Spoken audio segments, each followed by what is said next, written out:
Shikues të ABC News, ju përshëndes, unë jam Fabiola Hoxha, ne jemi së bashku në hapësirën Breaking News, ku pa dyshim përgjatë këtij edicioni dhe jo vetëm përgjatë gjitjes së sotme, ne do të fokusohemi tek protesta mbar kombëtare që do të mbahet sot më 17 tetor në orën 17 në sheshin Skënderbej në mbështetje të ish-krerëve të UÇK-s që po mbahen të burgosur dhe po gjykohen në fakt në Hag. Një protestë jo e thirrur nga veteranët e luftës. Ditën e sotme në fakt po vinë mira dhe qindra shqiptar edhe nga Kosova dhe jo vetëm. Për të ardhur, le themi sa të pak në ndihmë qytetarëve të Kosovës që do t'i bashkohen protestës së sotme, është marrë një vendim ku kalimi në rrugën e kombit do të jetë pa paguar asnjë tarif. Kolegja ime, Joana Çollaku, ndodhet pikërisht në rrugën e kombit, aty ku është edhe trari, për të parë në fakt se si po vjohet kjo procedurë dhe se si është fluksi i qytetarëve të Kosovës. Joana, më trego pak. Fabiola, mirë mëngjes, atëherë siç e the dhe ti pak më herët, grupi i xhirimit të ABC News është vendosur pikërisht në rrugën e kombit, aty ku është dhe trau me pagesë, i cili në fakt ditën e sotme do të jetë falas për të gjithë qytetarët të cilët do marrin pjesë në tubimin e thirrur në sheshin Skënderbej në nder dhe për të kërkuar dhe lirimin e ish-krerëve të UÇK-s, të cilët tashmë ndodhen të burgosur prej disa vitesh në Hag. Për të rikthyer pikërisht tek pyetja juaj, ne jemi që prej orëve të para të mëngjesit të ditës së sotme dhe që prej orës 9 pra sot të gjitha sportelet e traut këtu, qoftë 5 sportelet hyrëse nga Morina drejt Tiranës, por edhe 5 sportelet dalëse nga Tirana drejt Morinës, ndodhen të gjithë të ngritur, çka do thotë që të gjithë udhëtarët dhe qytetarët të cilët do marshojnë ditën e sotme drejt Tiranës për këtë tubim do të kalojnë falas, pra pa paguar asnjë tarif. Një lajm në fakt i cili është bërë i ditur për gjithë qytetarët një ditë më herët nga zëvendës kryeministrja Belinda Balluku, një herë është dhe ministre e infrastrukturës dhe energjetikës. Pra gjatë ditës së sotme që prej orës 9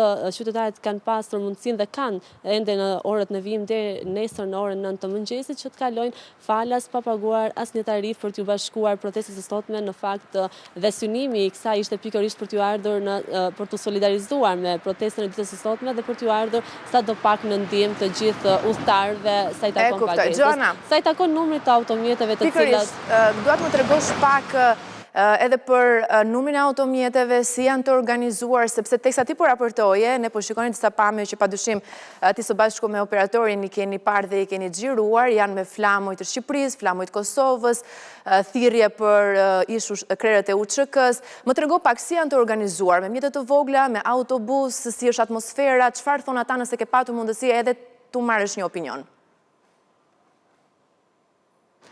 Po Fabiola, drejt, në fakt kemi parë me 10 automjete, qoftë makina të vogla, por edhe autobus, të cilët kanë kaluar në traun ku ne aktualisht ndodhemi, në makinat e tyre, në automjetet e tyre, por edhe në autobus kemi parë flamurin qoftë UÇK-s, flamurin e Kosovës, flamurin shqiptar, por ashtu edhe flamurin kemi parë gjitha flamuret në fakt të cilët na bëjnë dhe bashkë në këtë ditë, kemi parë pashtu thirrjet në fakt liria ka emër dhe kemi pasur patjetër, kemi pasur mundësinë që të kemi dhe komunikim me disa prej drejtuesit e automjeteve, të cilët janë shprehur entuziastë dhe tepër falënderues në fakt për ditën e sotme dhe kanë bërë dhe thirrje që të ketë sa më shumë dhe pjesëmarrës në këtë ditën e sotme.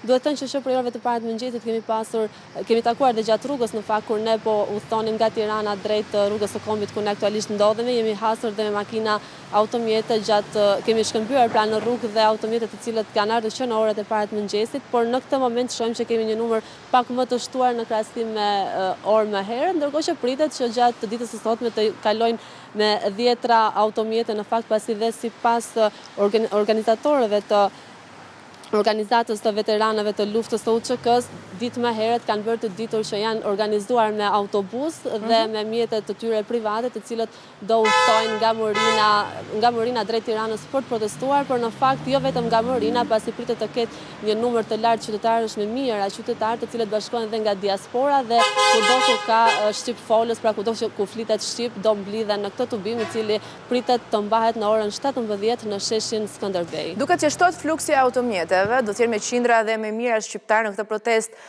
mbar kombëtare, Joana. Megjithatë, unë do doja të dija, nuk e di nëse momentalisht që jemi duke folur, nuk po kalon fatkesisht asnjë shtetas si Kosovës për ta pyetur në fakt drejt për drejt se çfarë thirrjesh kanë ata, çfarë mesazhesh kanë ata dhe çfarë presin nga kjo protestë, që duhet thënë ka shkaktuar edhe një kakofoni, do ta quaja politike, qoftë në Shqipëri, po qoftë edhe midis raportit Shqipëri-Kosovë, duke qenë se kryeministri i Kosovës vetë jo vetëm që nuk do të jetë, po e ka kundërshtuar në një farë forme organizimin e kësaj proteste, dhe pikërisht këtë doja të dija nga vetë qytetarët e Kosovës që po vinë në Tiranë, në sheshin Skënderbej, se çfarë mesazhesh kanë ata për bashkëdhetarët e tyre, jo vetëm ata të cilët janë Kosovë, por edhe për diasporën, por që besoj se në një moment të dytë edhe mund ta kemi një zë drejt për drejt. Megjithatë, më trego pak më tepër, Xhana, jemi shumë të interesuar ta dim nga po vinë, përveç se nga Kosova, dhe ti edhe pak më sipër edhe nga diaspora, por nga aty që ti ke pyetur. Fabiola, në fakt sa i takon thirrjeve, nga vetë motoja e kësaj proteste është liria ka emër dhe patjetër që ata kërkojnë që të lirohen ish-krerët e UÇK-s të cilët ndodhen në burgun e Hagës. Ndërsa sa i takon thirrjeve, vazhdimisht në fakt ata kanë kërkuar që të ketë sa më shumë qytetarë të cilët i bashkohen thirrjes së tyre, pasi e quajnë një vendim jo të drejtë dhe politik, pasi që kemi ndjekur dhe më herët të gjithë organizatorët apo krerët e shoqatave të ndryshme, qoftë politike, por jo dhe politike apo thirrjet e qytetarëve të cilët janë bërë pjesë në këtë protestë që mbahet sot në Tiranë. Ndërkohë që sa i takon pjesëmarrjes, pritet që të kemi pjesëmarrës nga të gjitha vendet ku flitet shqip, pra siç thash më herët, nga diaspora, nga Maqedonia e Veriut, nga Shkupi, kemi patjetër që nga Prishtina, Kosova janë ata të cilët pritet të kenë dhe numrin më të lartë të pjesëmarrësve dhe pritet që pikërisht të bashkohen të gjithë në sheshin Skënderbej për të kërkuar lirimin e ish-krerëve të UÇK-s të cilët ndodhen tashmë në Hag, kryesisht të paktën për të përmendur dhe me emra për Hashim Thaçin, Kadri Vestelin, Jakub Prasnishin dhe Recep Selimin, pra bëhet pikërisht edhe kjo protestë në fakt për të liruar dhe siç e thash pak më herët e kanë cilësuar dhe një vendim jo të drejtë pasi ata akuzohen për krime lufte. Siç e thatë dhe ju pak më herët, nga momenti në moment shohim që kemi një numër të shtuar automjetesh, pasi në fakt duhet thënë edhe pse kushtet atmosferike nuk janë favorizuese për këtë tubim i cili është thirrur ditën e sotme, pavarësisht kësaj nuk i ka penguar as pak qytetarët dhe shqiptarët e Kosovës të mblidhen në këtë thirrje. Mirë, Xhana, unë do t'jap kohë mjaftueshëm që të kemi edhe zërat të vetë qytetarëve që do t'jenë në protestë dhe sapo t'i kemi gati, padyshim që do t'jemi sërish në raportim ose do të transmetojmë vetë mendimet atyre që do të zhvillojnë këtë protestë. Unë të falenderoj në këtë momente për këtë raportim të drejt për drejt nga rruga e Kombit. Faleminderit. Do të qëndrojmë të protesta, pasi kjo proteste madhe pro Thaçit dhe UÇK-s në Tiranë kanë ngjallur dhe debate në politikën shqiptare, pasi opozita ka thënë se nuk do ta mbështesë, por duket se jo e gjithë opozita shqiptare do ta bojkotojë atë. Fatmir Mediu do të jetë në protestë pavarësisht urdhrit politik të Sali Beshës për të marrë pjesë. Vetë Berisha, i cili kishte nxjerrë pretekst praninë e Ramës, u gjeti pa përgatitur nga lajmi se kryeministri deklaroi se ai nuk do të jetë në protestë. Nuk do t'jetë personalisht pasi do të politizonte protestën, por pa hequr dorë nga mbështetja e saj, por të vetët do t'i ketë në shesh. Pas hapit pas të kryeministrit Rama, socialistët bën ftesën e fundit ndaj opozitës, t'i bashkojnë protestës pro UÇK të premten në orën 5. Me që thatë se nuk doni t'jeni për krah nesh, thatë që nuk doni t'jeni për krah kryeministrit. Kryeministri nuk do t'jetë nesër në protest.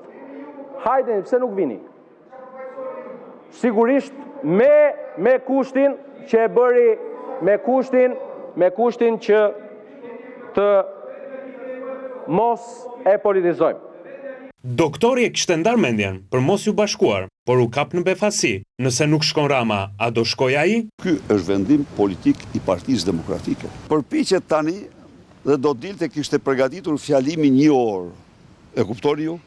Do flishte 1 orë. Dhe vetë Edi Rama deklaroi se nuk do të marrë pjesë në këtë protestë. A do ishte në vende ju si qytetar në një status në rrjetet sociale para 2 orësh? E detyruar. Kush do t'i bëjë? E detyruar. Por prap Partia Demokratike nuk do të jetë. Për më shumë është vendim politik dhe me sa duket nuk ka të bëjë me Ramën. Spari në princip. Unë nuk besoj kur se protesta është rruga për të kundërvur gjykatës. Përndryshe ti do kesh gjykatë. E para, e dyta, Edi Rama i dëmton shumë ata, që është një personalitet i damkosur tani. Në parlament, mazhoranca dhe opozita folën me 2 metra të ndryshëm, ndërsa socialistët flisnin për Kosovën, doktori fliste për të drejtat universale të njeriut, pavarësisht nga kombësia. Ku e gjeni forcën ju të shkelmoni mbi gjakun dhe jetën e këtyre njerëzve? Edhe serb po t'ishin, do të votoja, po ta kishin bërë shqiptar. Edhe Maqedonas po t'ishin, do t'a votoja, po ta kishin bërë shqiptar. Genocidi është krimi i shëmtur. Të vetmit ama që besojnë tek genocidi shqiptar janë Dikmarti dhe Beogradi. Tauland Balla shtoi edhe një të tretë nga Shqipëria. Për habin time, për habin e plot miqve të tjerë me të cilët isha në Leskovc para 3 ditësh, tifozët serb kur donin na shanin, na thirrnin Sali Berisha, Sali Berisha. Në finale të premten nuk do t'jenë në shesh as Rama, as Berisha dhe as Kurti, por tashmë është e qartë për secilin pse. Rama që të ruaj protestën nga politizimi, Berisha se është kundër Ramës, Kurti se është kundër Ramës dhe Thaçit, por të paktën dikush reflektoi. Absolutisht nuk të pyes ty Tauland Balla, do jem ku është Kosova, do t'jem dhe nuk marr leje, as nga ty, as nuk kërkoj që të më ftosh ti në çështje që kanë bëjë me Kosovën. As e ke ditur, as e di ku është Kosova. Shqiptar, kudo që jetoni, kategoritë e dala nga lufta e UÇK-s ju ftojnë të bashkoheni masivisht në protestën gjithkombëtare në përkrajet e ish-udhëheqësve të UÇK-s dhe të Shtetit të Kosovës, të cilët po gjykohen padrejtësisht në Hag. Protesta do të mbahet me 17 tetor në ora 17 në sheshin Skënderbej në Tiranë. Të bashkohemi të gjithë pa dallim për të kërkuar drejtësi për çlirimtarët, respekt për sakrificat e atyre që dhanë gjithçka për lirinë tonë. Për çdo sakrificë, për çdo dëshmor dhe çdo luftëtar, ne do ta mbrojmë lavdin e luftës dhe nderin e UÇK-s. Bashkë kemi bërë luftën, bashkë edhe e mbrojmë. Ju presim në Tiranë. Antarja e gjykatës kushtetuese Sonila Betja qëndron prej 6 muaj në mënyrë të paligjshme pasi mandati i saj ka përfunduar që në muajin prill.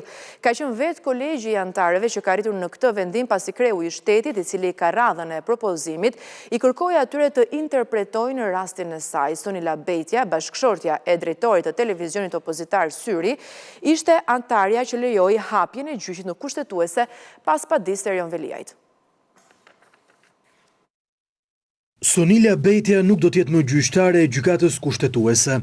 Vendimi u mor këtë të njëjtë në një mbledhje të gjatë të trupës së gjyqtarëve kushtetues, të cilët kanë shqyrtuar mandatet e të gjithë gjyqtarëve. Mandati gjyqtare Sonila Betja mbaronte në 25 prill të këtij viti. Në vendimarrjen e gjykatës kushtetuese ajo që prevaloi ishte mekanizmi i përtritjes me 3 antarë të saj një herë në 3 vite. Gjatë 2025-s përtritja u krye për gjyqtaren Holta Zaçaj dhe tashmë edhe për gjyqtaren Sonila Betja, emërtese presidentit dhe Elsa Toska e kuvendit. Brenda javës së ardhshme pritet që gjykata kushtetuese të vendosë shpalljen e vakancës për pasuesen e Sonila Betjes dhe më pas të Elsa Toskës. Me këtë vendimarrje ka zgjidhur mosmarrëveshjen e krijuar për mbarimin e mandateve të gjyqtarëve në funksion të respektimit të parimit të ripërtritjes së gjykatës. Sipas kësaj skeme, në 2028 largohen gjyqtarët Sander Beci, Marsida Xhaferllari dhe Fiona Papajorgji, ndërsa në vitin 2031 Mariana Semini, Genti Ibrahimi dhe Ilir Toska. Qeveria publikon qëndrimin e saj për gjykatën kushtetuese lidhur me padinë e Erion Veliajt në një limje qëndrimin e presidentit, sekretari i përgjithshëm i Këshillit të Ministrave, i thot kushtetuese se nuk ka kompetencë të gjykojë mbi një akt administrativ, duke pranuar si të mirëqënse mungesa e Veliajt është për arsye të burgosjes. Kryeministria thotë se Tirana nuk mund të lihej pa drejtim, sako Veliaj refuzoi të jap dorëheqjen e t'i hap rrugë zgjedhjes së një kryetari të ri. Këshilli i Ministrave i është përgjigjur kërkesës së gjykatës kushtetuese në mënyrë argumentuese për praktikën e ndjekur mbi vendimin e shkarkimit të Erion Veliajt si kryebashkiak i Tiranës. Së pari, qeveria në përgjigje sqaron se nuk ka patur asnjë mundësi tjetër përderisa shkarkimi është kërkuar nga Këshilli Bashkiak si rruga e vetme e rikthimit në normalitet të Bashkisë së Tiranës. Sa për shkarkimin e Veliajt, theksohet se nuk ka asnjë dyshim se Veliaj për shkak të arrestimit kishte 3 muaj pa shkuar në zyrën e tij. Fakti juridik I pamundësisë së paraqitjes në detyrë është fakt publik dhe vërtetësia e tij nuk vihet në dyshim. Këshilli Bashkiak ka propozuar shkarkimin si rruga e vetme ligjërisht e mundshme për të rikthyer normalitetin qeverisës në Bashkinë Tiranë. Ky vullnet politik e ligjor I përfaqësuesve të zgjedhur të kryeqytetit nuk mund të neglizhohet dhe Këshilli I Ministrave nuk ka asnjë alternativë tjetër veçse të finalizojë procedurën ligjore të shkarkimit. Por sa I përket pasojës si ka sill padia Veliajt, qeveria I bën me dije gjykatës kushtetuese se Veliaj u drejtua gjykatës së gabuar, por edhe në rast se do të shkonte tek e dura, në asnjë rast nuk mund të pezullonte vendimin. Paraqitja e ankimit në gjykatën kushtetuese në organin e gabuar për shqyrtimin e mjeteve ligjore të ankimit nuk sjell efekte juridike, po kështu, paraqitja e ankimit në gjykatën administrative kompetente nuk pezullon automatikisht efektet juridike të aktit. Edhe presidenti Begaj ditën e mërkurë I kërkoi gjykatës kushtetuese të shpallte moskompetencë për të shqyrtuar dekretin për Tiranën, duke hequr kështu masën e pezullimit e të rrëzoi padinë e Erion Veliajt që ka sill pasojën tek zgjedhjet e reja. Por gjykata kushtetuese paraprakisht e ka pezulluar 1/6 e dekretit të presidentit Begaj, vetëm për zgjedhjet e parakohshme në Tiranë. Në këtë rast, padia e Veliajt ka ndikuar në pezullimin e procesit zgjedhor për kryeqytetin. Gjykata kushtetuese për këtë çështje do të mblidhet në datën 31 tetor, në ditë para datës kur ishte parashikuar të mbaheshin zgjedhjet në kryeqytet. Partia Demokratike thyen formalisht bojkotin e zgjedhjeve të pjesshme lokale të 9 nëntorit. Me firmën e kryetarit Sali Berisha, I ka kërkuar Komisioni Qendror të Zgjedhjeve të regjistrojë si subjekt politik në zgjedhje. Megjithatë, ky regjistrim është vetëm formalisht, pasi vlen vetëm për të marrë fonde dhe caktuar komisionerët e vet në zgjedhje. Nga ana tjetër, kandidatët të cilët do të mbështesin në zgjedhje po regjistrojnë si të pavarur me komitete nismëtare si të propozuara nga zgjedhësit e jo nga Partia Demokratike. Në këto kushte, Partia Demokratike nuk do të mund të mbështesë kandidatët e pavarur sepse logoja e partisë nuk do të shfaqet as në fletën e votimit dhe as në fushat.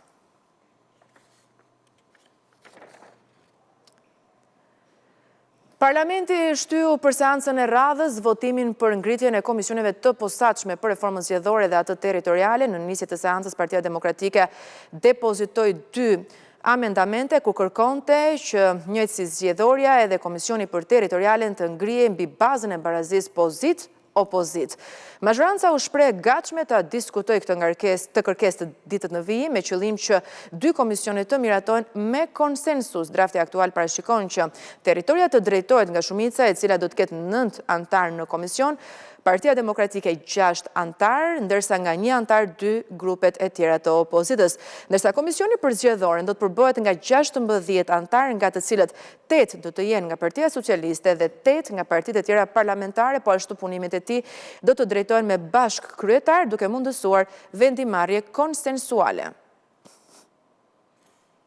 Mirë, do të flasim për një ngjarje të rëndë të cila ka ndodhur në qytetin e Lezhës, ku një person I cili ishte duke punuar në një kantier ndërtimi ka humbur jetën. Ne do të jemi në këtë moment me kolegun Gjergj Figuri për të mësuar të gjitha detajet e kësaj ngjarje. Gjergj.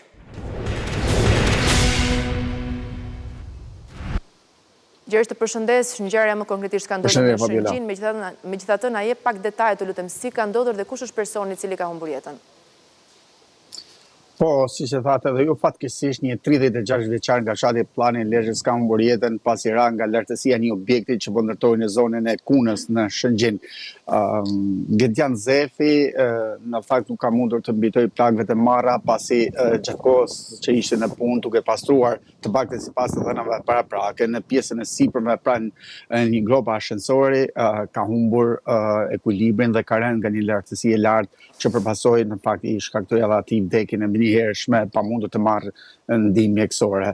Në fakt për këtë aksident në punë tashmë ka nisur edhe hetimet në lidhje me ngjarjen, por sigurisht edhe për përcaktuar të gjitha fajësitë që kanë të bëjnë me humbjen e jetës së një punëtori.